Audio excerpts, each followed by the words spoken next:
Hello everybody and welcome to the return of What If Sonic Died. This is a What If series where we explore how the events of the main games may have been altered if it was Sonic the Hedgehog who died at the beginning of SA2 instead of Shadow, and how that would change the events to come. Now last time we saw the conclusion of what I call the Sonic Battle arc. It was mostly an original tale built on this premise taking place after Sonic Heroes, using the new version of the characters we've gotten, loosely adapted from Sonic Battle's story. Now we're going to jump into the next arc where we return to the actual main series plot. So I hope you enjoy what this one has to offer. But before we get in properly, if you've enjoyed this series in the past and are excited to see more, please don't forget to leave a like and subscribe down below. And don't forget to share the video around to those you think might enjoy it as well. But yes, let us return to the events at hand. It has been a few months since we last gleamed at this timeline, and the world has continued on in relative peace since the conclusion of Dr. Eggman's plans for the arc. Our heroes have continued to proceed down the paths of which they had set out, and unfortunately for some of them, Tails is no closer to completing a device that could restore Sonic's memories. He has no intention on giving up on this endeavour. However, the seed of doubt has begun to sprout in the back of his mind. And yet we're not going to be joining Tails for now. No, instead we'll be going to the outskirts of a human city known as Westopolis, to a solitary hill supporting a lone tree, and resting upon which is Shadow the Hedgehog, eyes shut in contemplation. In the time that has passed, Shadow has been deepening his understanding of the world and those who inhabit it during his travels, and although he's nowhere near seeing it all, perhaps he doesn't need to. There hasn't been any major conflict demanding his action, and dare he say it, he may actually be feeling happy with his current place in the world. The only thing he wishes that could be different is that Maria could have lived to see it too. But alas, his thoughts are soon interrupted by an unnaturally fast-growing storm overhead. Clouds sweeping over the once clear sky and loom over Westopolis in its entirety. Shadow looks up and notices something very wrong with this. Besides the speed in which the storm had formed, its colour is also distinctly unearthly. Red, glowing light mixed in with the black clouds and red lightning. Perhaps this is a weather phenomena he's just not aware of that takes place on Earth. Though, he will soon learn that is not the case. The clouds above Westopolis begin to swirl like a vortex, and as it opens up, figures begin pouring down onto the surface of the city. From this distance, Shadow can't make out what they are. As he tries to formulate what to do next, he's once again interrupted, this time by a strange voice. Shadow! Huh? Turning over his shoulder, a strange squid-like object floats down from above to face him, opening a glowing orange eye and projecting an image. A strange dark figure in elaborate ceremonial type robes appears as a hologram before him and speaks. As you can see, the day of reckoning will soon be here. Find the 7 Chaos Emeralds and bring them to me as promised. Who are you? And how'd you know that I'm Shadow? What are you even talking about? The creature doesn't respond. Instead, a series of explosions erupt beneath Shadow, causing him to shield his eyes. And by the time he looks again, the squid creature has left him. Just what or who is that guy? I've been on the Ark my entire life. I would have known if someone like him was around.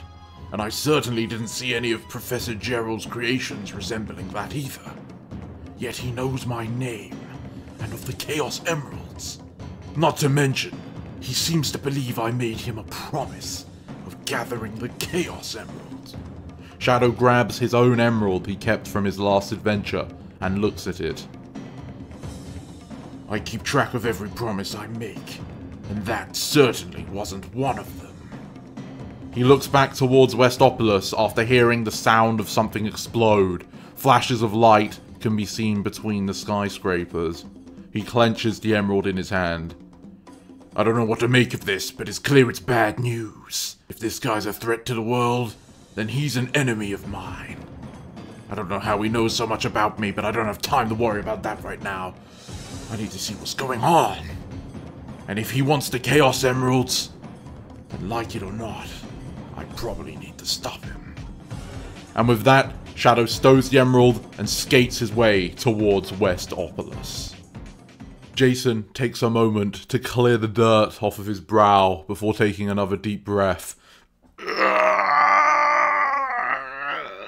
Straining to lift the debris off of his wife, he only manages to free the top part of her body. She appears unconscious. Colour drains from Jason's face as he drops to his knees, puts his hand on her chest and lowers his ear. Fortunately, she still seems to be breathing, but she's in no condition to move, and clearly he doesn't have enough strength to free her on his own. He feels a tug at his shoulder. His son, Jack, worried, looking to him for some reassurance. They're sheltering in what used to be his grandmother's apartment, but ever since the attack, it's been unsafe to leave the building. Most of it has collapsed in on itself anyway, as for the situation his wife finds herself in. But from what he can hear outside, it's still probably safer in here. However, looking at his wife now, Jason knows that if they do stay here, she will surely die. Okay, Jack. I'm gonna go outside and get help for Mummy, okay? We can't leave us here. Jack. And Jason puts his hand on his son's shoulders. I don't know what's going on right now, but your mummy needs you. And I need to get more help. Just like that time when you got stuck in the tree and the fireman came, remember? Jack nods. I know it's scary, but you need to be strong. For her. Stay here, stay safe, and I'll be back with help. Jack, clearly shaken, gives a slow nod and sits down. Jason stands up and looks to the broken window, the only way out of this room now, leading onto the streets where who knows what he'll find. He takes a deep breath and tries to conceal the utter fear running through his veins from his son before he takes one last look at him and exits the building. The streets look as if the apocalypse has begun. The sky is a dark red, lit up only by flashes of red lightning. Ash and smoke choke the skyline, making breathing a suffocating task. But Jason must push on. The roads are cracked, glass is shattered, buildings toppled, and cars aflame. He pants as he runs, desperate not to get caught out. There doesn't seem to be anyone or anything in this entire street, but the clear evidence of something not too long ago lay all around him, much to the despair of Jason's eyes. He remembers, not more than 40 minutes ago, when it all began, when the things fell out of the sky. Whatever they were, they're evil. They attacked instantly, without remorse, demolishing, killing, hunting. And unless his eyes had deceived him, he could have sworn he saw them capturing people too. Shudders at the thought as he runs on, almost tripping over a crevice opened up in the road, grazing his knee. But he pulls himself back together. Fire lights the way in front of him as he hears someone calling out for help. He heads towards the direction and cautiously peeks around the corner of the nearest building. He sees someone on the floor pushing up against a wall as an alien walks towards him. Help! No! Stop! It's unclear if the creature can even understand his pleas, but it doesn't matter.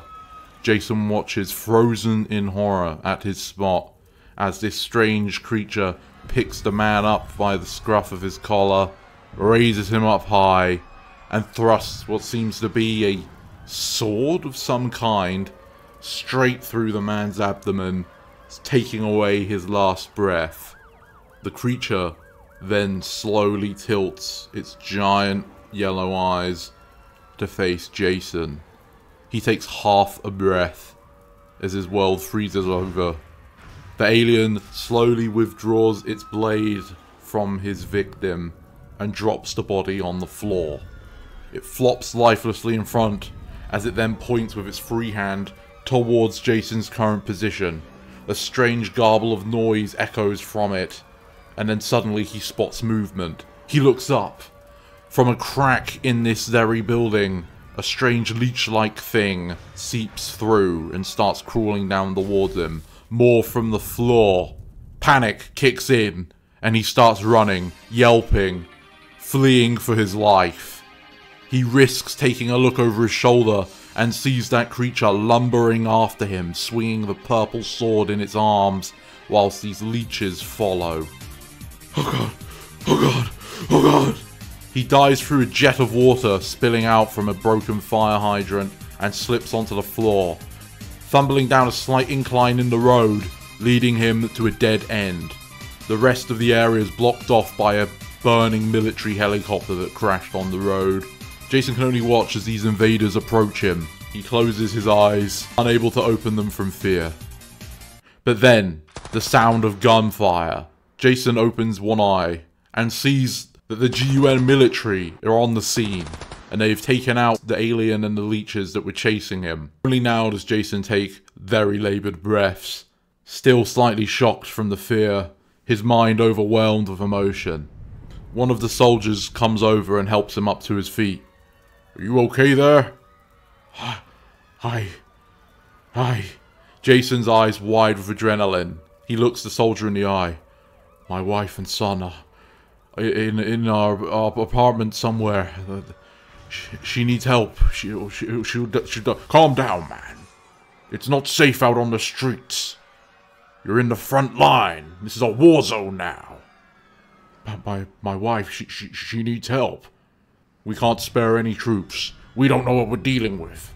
Just go back to her and stay safe for now. She won't make it if I stay with her. She needs attention. She's trapped under rubble." The soldier sighs and looks at the floor for a moment before returning his gaze. "There's nothing I can do." You can't mean that. You're supposed to help us." "I'm not keen on this either, okay? I just thought I was gonna have a regular posting this morning, and now... alien invasion? The crazies were right. The world's over. This is the apocalypse. But if there's one thing I'm gonna do, it's my job. Tell me where she is. I'll go with you to help get her out." But before Jason can explain, a squid-like creature floats down from the sky and addresses this group of soldiers. "Tell me, where are the 7 Chaos Emeralds?" The creature speaks without a mouth. The soldiers and Jason are shocked. The man who's been talking to Jason presses on his ear some sort of intercom as he worriedly stutters something up the chain of command. After receiving a response, he responds to the alien. "Who and what are you? Why are you here?" "I have come for the 7 Chaos Emeralds. The day of reckoning draws near. You will tell me where the city's emerald resides, lest your brother Andrew dies." How do you know his name? Sweat begins pouring down the soldier's face. "Open fire, men! Take it out!" Without hesitation, the soldiers all pull the trigger, guns prematurely pointed towards this alien. Its tentacles are buried under waves of lead as green blood splats out onto the floor and a starfish drops against the ground. They all take a deep breath, Jason feeling his confidence return after that sight. The soldier seemingly in charge manages to gather himself. Mackenzie, write up a report and return it to command. They're gonna want to know about this. Everyone else, let's go and help this man find his wife. Sir, the alien! One of the other soldiers points. They look on, horror returning to their face. The bullets embedded in its flesh are pushed out as the wounds close up around as if they were never there to begin with. The starfish then floats back up into the sky and opens a deep, glowing eye. An ominous laugh. As the world around them begins to light up, one of the soldiers looks directly into the sky. What's that? A pillar of light. And then an explosion. Shadow finds himself skating along the surface of a skyscraper, using it to avoid the ground as he heads further into Westopolis, which is entirely necessary as the roads are completely full with a stream of civilians rushing out of the city as fast as they can. The only people who are going in are the military, sending in their kill squads and first responders. In general, GUN seems to have created a perimeter around Westopolis, sealing it off from the surrounding areas as they hope to contain whatever's going on. Of course, a human blockade isn't enough to prevent Shadow from entering Westopolis, and along the way he's picked up on a few details. They're saying that this is an alien invasion. These invaders have been immediately hostile ever since they came from the Vortex. No one knows why they're here or what they want. The only fact is that they're here to cause harm. As Shadow rounds the corner of one of the buildings, he comes across a despairing sight. A bus has been toppled up, blocking the road which would lead to the evac areas. As a result, a bunch of civilians in a panic are pushed up against it, and in front of them are a line of gun soldiers shooting back at what seems to be alien fire, using their jeeps as a makeshift barricade to try and block the enemy projectiles. The weapons make a high-pitched stinging sound as they fire light pink energy, and when they ping onto the metal frames of the vehicles, they glow warm, sizzle and melt. It's clear these humans won't last long. Shadow jumps off from the side of the building he's on and flanks the aliens, getting a good look at them.